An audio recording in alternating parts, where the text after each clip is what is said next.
대망의 2024년도가 밝았습니다. 우리가 새해를 시작하면서 첫 예배 가운데 이처럼 성찬 예배로 우리가 하나님 앞에 영광을 돌립니다. 여러분, 저와 여러분들 가운데 올 한해도 하나님의 크신 은혜와 복이 넘칠 줄로 믿습니다. 예전에도 그런 말씀을 드렸는데요, 성찬 예식은 우리에게 천국의 그림을 보여주는 기독교 전통 가운데 아주 귀한 그러한 예식입니다. 그래서 일찍이 종교 개혁자들은 이 성찬을 가르쳐서 마치 보이는 하나님의 말씀이라고 했어요. 목사님 설교가 들리는 하나님의 말씀이라면 이 성찬은 보이는 하나님의 말씀이다. 그러니까 단순히 하나의 예식이고 세레머니가 아니라 말 그대로 하나님 말씀이라는 거예요. 그럼 우리가 성찬 예식을 통해서 봐야 할 그림, 들어야 할 하나님의 말씀이 뭘까요? 여러분, 성찬은 예수님께서 자신의 살과 피를 그렇게 다 흘리시고 띠끼셔서 우리에게 차려주신 그러한 식탁입니다. 지금 보시면 이렇게 식탁처럼 되어 있잖아요.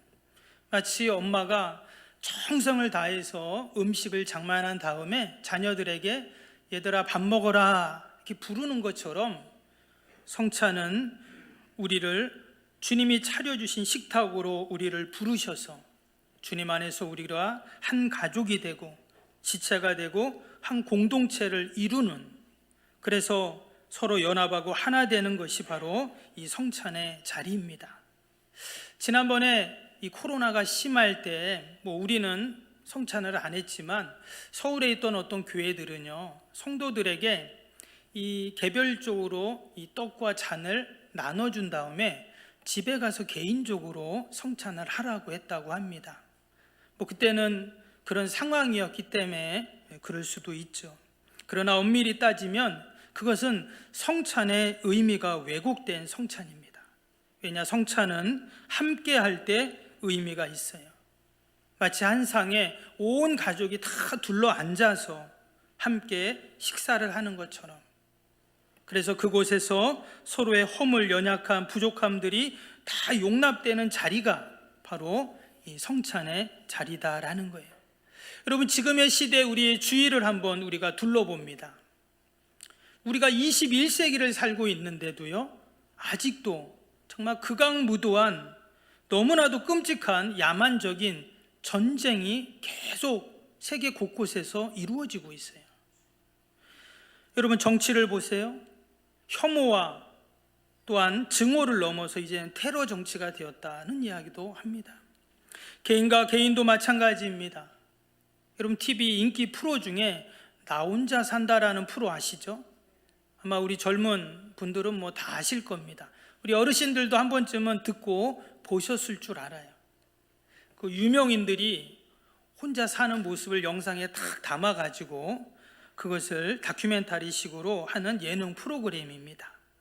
이게 2013년부터 벌써 10년째 이 프로가 진행이 되고 있는데요, 이 프로가 그 동시간대에 최고 시청률이랍니다. 지금도 아주 인기 있는 프로예요. 그래서 연말이 되어 무슨 상만 받으면 저 프로에 나왔던 사람들이 다 상을 받아요. 근데 저 프로의 얘기는 그겁니다. 제목처럼 나 혼자 사니까 좋다는 거예요. 그래서 혼자 밥 먹고 혼자 운동하고 혼자 여행 가고 그럽니다.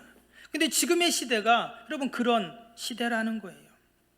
혼자 살아도 아무런 문제가 없다는 것입니다. 혼자 사니까 편하고 속 편하고 그런 거예요.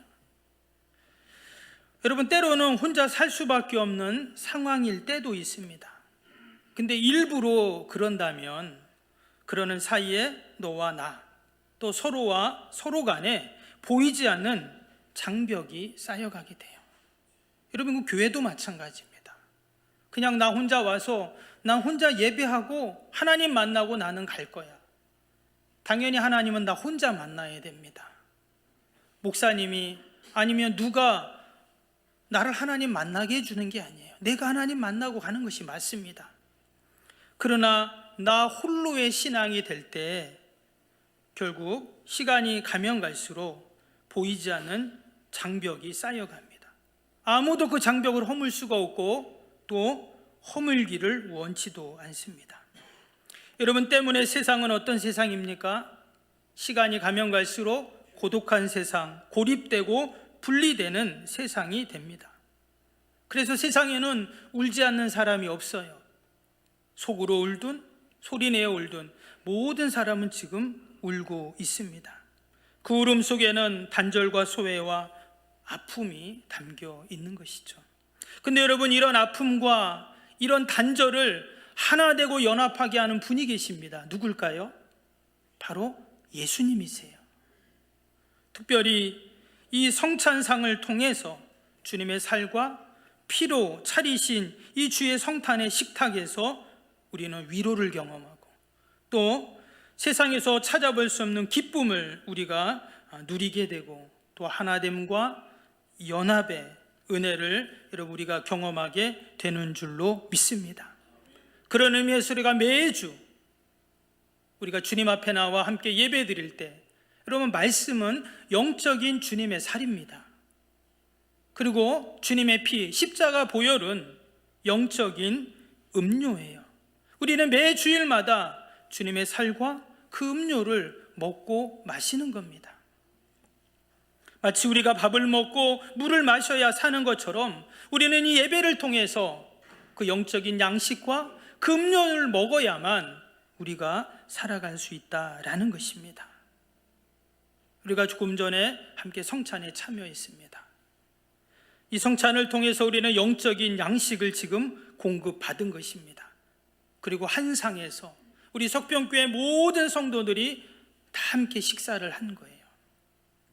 이제는 우리가 먼 데 있는 사람도 아니고 의인도 아니고 또 손도 아니고 그리스도 안에서 우리는 하나 되고 연합하고 한 형제 한 몸이 여러분 되었는 줄로 믿습니다.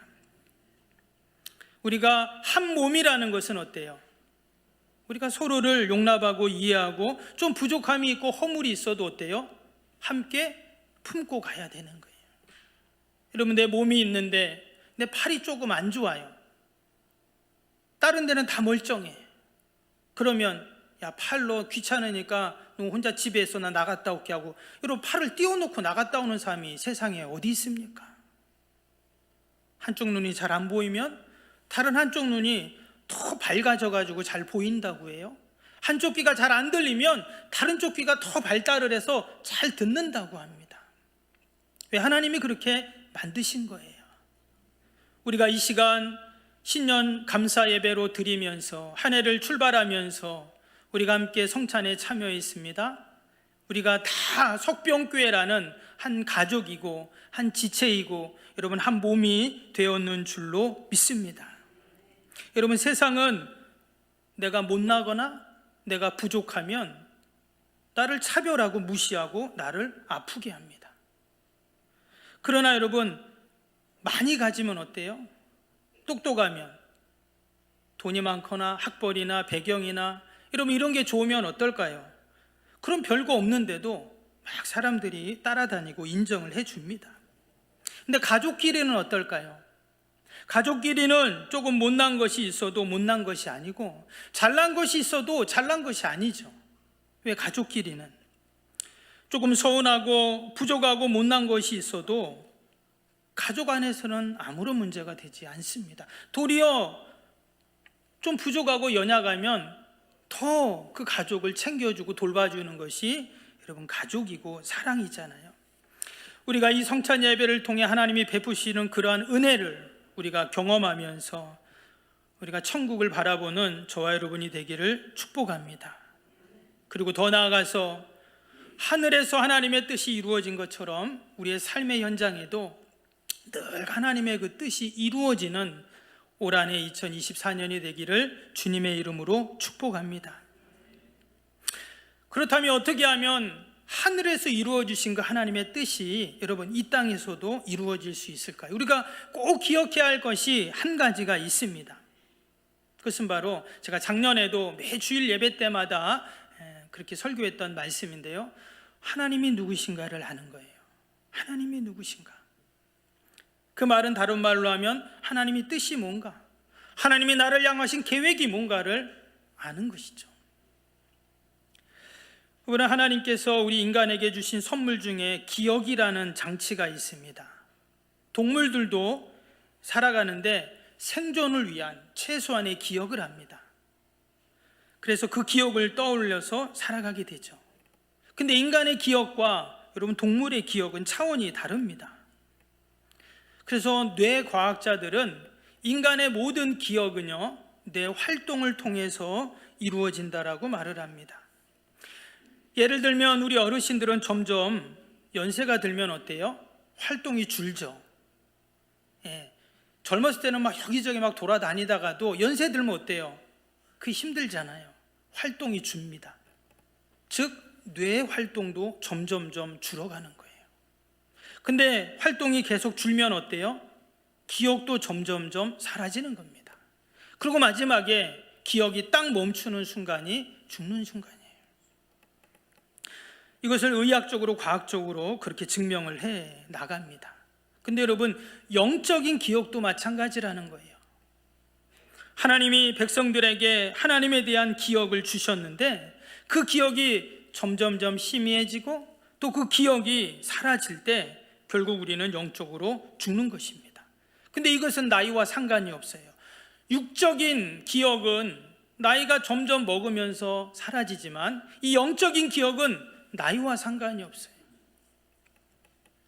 때문에 육신은 살아있는 것 같지만 영은 점점 죽어가는 것입니다. 그래서 오늘 데살로니가전서 5장 23절에 보면 이제 바울이 데살로니가 교회 성도들에게 편지한 내용이죠. 근데 이 내용이 기도입니다. 바울이 데살로니가 교회 성도들을 위로하고 권면하고 축복하는 이 기도 가운데 그가 늘 데살로니가 교회 성도들을 위해서 기도했는데 그 기도 가운데 첫 번째로 기도한 게 있어요. 그게 뭐냐면 오늘 23절을 다시 한번 보시면 평강의 하나님이 친히 너희를 온전히 거룩하게 하시고 또 너희의 온 영과 혼과 몸이 우리 주 예수 그리스도께서 강림하실 때에 흠없게 보존되기를 원하노라. 여기에 보면 영과 혼과 몸이 강건하고 흠없이 보존되기를 원한다, 이런 얘기를 했습니다. 여기에 보면 먼저 나온 단어가 뭐예요? 영이 먼저 나왔어요. 이 말은 영의 건강이 중요하다는 거예요. 근데 사실 우리는 육적인 건강을 먼저 생각합니다. 왜? 일단 육이 아프면 힘들거든요. 그래서 당장 육신의 질병을 고치는데 우리는 집중을 합니다. 그러나 하나님은 결코 우리의 영과 혼과 몸을 분리해 놓지 않으셨어요. 이 영과 혼과 육은요, 유기적인 관계를 갖고 있습니다. 인간은 영적인 존재이기 때문에 우리의 영이 너무나 중요합니다. 그래서 바울은 기도할 때 가장 먼저 뭘 기도했다고요? 영의 건강을 위해서 지금 기도하고 있습니다. 우리가 잘 아는 요한 3서 1장 2절 말씀이 있죠. 요한 사도가 성도들을 위해서 기도했던 내용. 사랑하는 자여, 내 영혼이 잘됨같이 내가 범사에 잘되고 강건하기를 내가 간구하노라. 여기서도 보면 먼저 뭐가 잘 돼야 된다는 거예요? 내 영혼이 잘 돼야. 그럴 때 범사가 잘 되고 우리의 육도 건강하고 잘 된다는 그러한 이야기를 하고 있습니다. 그러면 우리가 영과 혼과 육이 반드시 우리가 강건하기 위해서 기억해야 할 것이, 오늘 23절을 다시 보겠습니다. 23절에 뭐라고 했냐면 평강의 하나님이 친히 너희를, 이렇게 말했어요. 평강의 하나님이 친히 너희를. 여러분, 우리의 영과 혼과 육을 강건하게 해주실 분이 어떤 분이신가? 바로 이런 평강의 하나님이신 줄로 믿습니다. 아멘. 이 데살로니가는 우리가 아는 것처럼 바울의 2차 전도 여행 가운데 바울이 가서 복음을 전했던 마게도냐에 있는 한 성입니다. 이곳에서 복음을 전할 때요, 참 바울이 힘들었어요.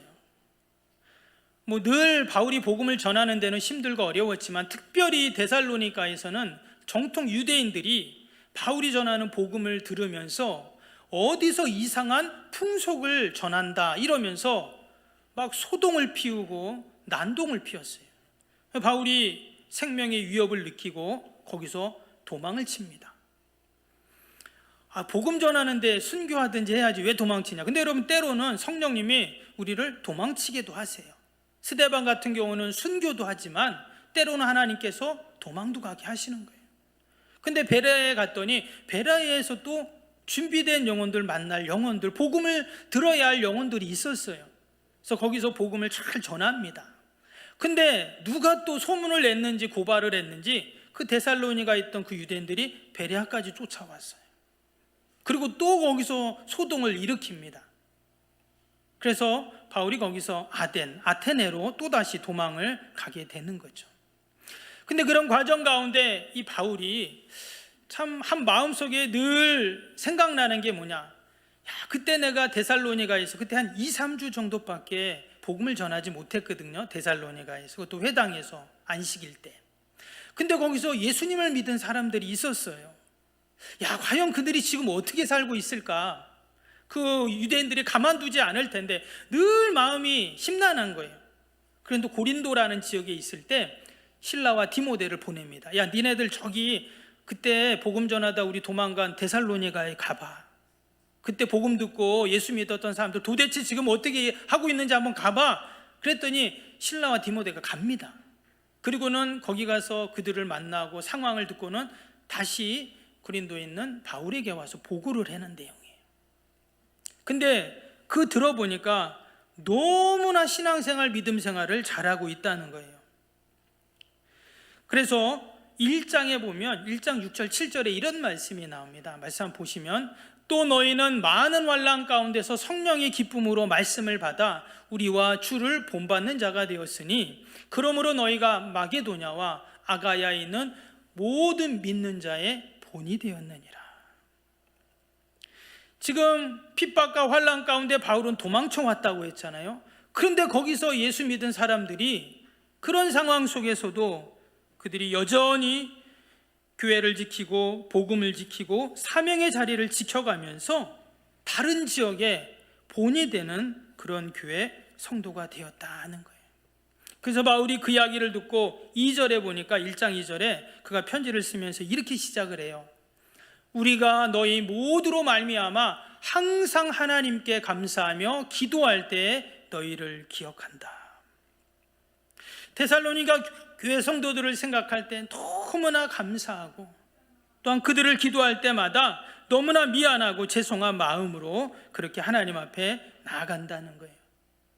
여러분, 저기 에베소 있죠. 에베소 교회. 바울이 거기 2년 6개월 동안 머물러서 복음을 전했습니다.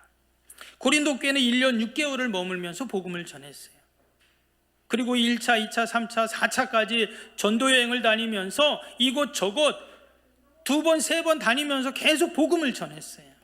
그런데 이 데살로니가는 어떻다고요? 고작 2주, 3주 있으면서 복음을 전했는데도 이렇게 믿음의 생활, 신앙생활을 잘하고 있다는 이야기를 듣고 그가 감사하고 감격하고 있는 것입니다. 여러분, 우리가 2024년 저와 여러분들의 신앙이 늘 다른 사람들의 본이 되고, 아멘. 또 우리 석병교회가 포항에 있는 다른 교회들에게 여러분 본이 되는 교회가 되어야 할 줄로 믿습니다. 이미 우리 교회는 다른 교회 본이 되었어요. 제가 노회 목사님들이나 이렇게 뵐 때마다 저는 그분 잘 모르는데 그분은 우리 교회를 잘 아시더라고요.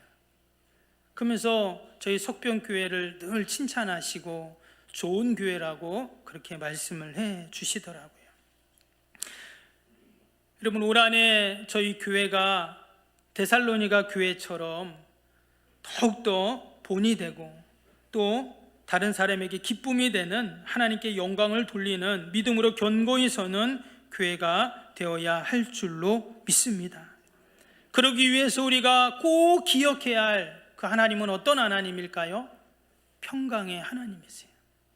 지금 바울이 데살로니가 교회 성도들에게 평강의 하나님이 친히 너희와 함께 한다 하는 그 얘기를 지금 하고 있는 거예요. 여러분, 당시 데살로니가 교회뿐만 아니라 초대교회들이 다 그랬지만 당시의 부활과 주님의 재림에 대한 오해가 있었어요. 진리가 왜곡이 되고 있었어요. 이단 또 거짓 교사들이 계속 그들을 힘들게 했죠. 그리고 정통 유대인들이 그들을 박해하는 거예요. 또 로마 제국의 황제 숭배 사상이 그들을 핍박합니다. 그러면 이런 상황 속에서 어떻게 그들이 이처럼 믿음을 잘 복음을 지키고 있을 수 있는가? 여러분, 우리도 세상에서 우리가 신앙생활하고 믿음생활하고 내가 교회 다니는 성도다, 여러분 이렇게 말하려고 할 때 어때요? 쉽지 않습니다. 혹이나 우리 중에는 교회에서, 아니 직장에서, 아니면 주변 사람들이 내가 교회 다니는 거 모를 수도 있어요. 제가 아이들하고 얘기하다가 그런 깜짝깜짝 놀랍니다. 도리어 아이들이 요즘 학교에 가면 아이들은 잘 모르니까 그렇겠지만 교회에 대해서 안 좋게 생각한다는 거예요. 그리고 교회를 간다 그러면 마치 색안경을 끼고 본다는 거예요. 그러나 여러분, 우리가 평강의 하나님을 의지하고 그 평강의 하나님이 어떻게 하신다고요? 친히 우리를 도와주신다고 말씀하고 계십니다. 여러분, 그 평강의 하나님이 친히, 다른 사람 시켜서가 아니라 친히 본인이 오셔서 우리의 가정에 오시고 우리의 일터에 오시고 우리 교회에 오시고 또 내가 수술받는 그 병실에 오셔서 여러분 우리의 문제를 해결해 주시고 도와주셔서 평강으로 만들어 주실 줄로 믿습니다. 오늘 23절에는 뭐라고 했어요? 나를 친히 온전하고 거룩하게 만들어 주신다. 우리의 영과 혼과 몸을 흠없게 강건하게 만들어 주신다고 분명히 말씀하고 있습니다. 올해 저희 교회 표 말씀이요, 이 데살로니가전서 5장 23절입니다. 제가 작년에 이 말씀을 읽고 묵상하면서 2023년 교회 표로 정해야 되겠다, 이런 마음이 생겼어요. 특별히 영과 혼과 몸을 우리 주님이 흠없이 강건하게 하신다는 이 말씀을 묵상하면서 제가 이렇게 보니까 우리 성도들 가운데 참 이렇게 아픈 분들이 많으세요. 당연히 연세 드시니까 아픈 것이 당연합니다. 도리어 연세 드셨는데 안 아프다, 그게 이상한 거예요. 근데 우리의 육뿐만이 아니에요.